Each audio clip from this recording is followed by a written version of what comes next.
Who would win in a fight, Jesus or Hercules? Jesus. Yeah, Jesus. Oh. It's not even close. Wow. Did Jesus kill a multi-headed Hydra?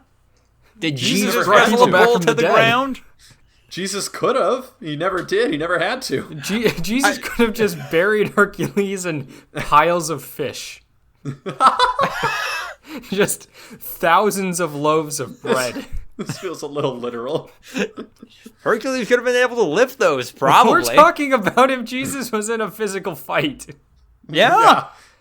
Okay, so here's my stipulation, Lucas. Okay. Under normal circumstances, like Hercules walks up to Jesus while he's in the street and says, "Hey, fucker," and like punches him in the face, Hercules might win. Okay. But let's say Hercules is like running a market inside of a temple. Okay.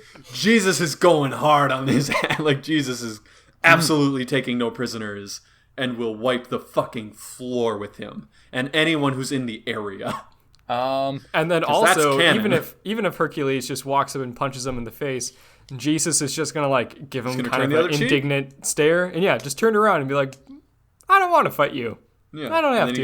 then he gets his shit rocked. Yeah, Yeah. but he'll win in spirit. If you, yeah, he'll be the Okay, bigger well, man. that raises another question. If Hercules beats Jesus in a fight and kills him, and then Jesus comes back as a ghost, like, does that count? Is that still the same fight? Jesus- Is that round two? At that Jesus point, didn't Jesus come back is as just, a ghost. Yeah, like That's not canon. What? Jesus came back as a man. Yeah. He was in his body. But he could do some ghosty shit. Could he? Yeah, he appeared to the disciples. He wasn't really like he didn't come back in his like human body. He came back as His like, body a disappeared god. from the tomb rather famously. They Yeah, but then inspected like the when he holes came on his back, they hands said like his rather fucking hair famously. was on fire and he was floating and his eyes were glowing. Yeah, he was a fucking god man thing, but Yeah, exactly. Okay. he was still in his body. He wasn't like a apparition. It wasn't like he was like a vision. He was flying through walls and shit. Like, I don't think that they said.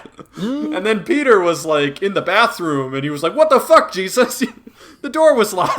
And he came back basically as Dr. Manhattan. Like that I will say, yeah. Okay. That sounds Yeah. more right. we a already physical know form that there. Jesus can rearrange matter and shit. He can bring things back to from the dead. He wasn't a ghost. He had intangibility. Or not intangible. He was tangible. Yeah, probably a little bit more so than like a normal person. He was a little extra, and then he ascended into heaven, just like, "All right, boys, See you later. and just started flying. So yeah, I mean, there was definitely something going on there. But He went to Mars and built his kingdom in Mars. And when all Yeah. the people screamed up at him, "Help us," he whispered no. ooh. Do you think? God damn, we're way too many tangents this late in the podcast. Do you think when people eventually colonize Mars, there are going to be Mars Mormons who say that Jesus visited Mars? Marsmans. Absolutely. There's gonna Awesome. be Marsmans. You missed out on an opportunity.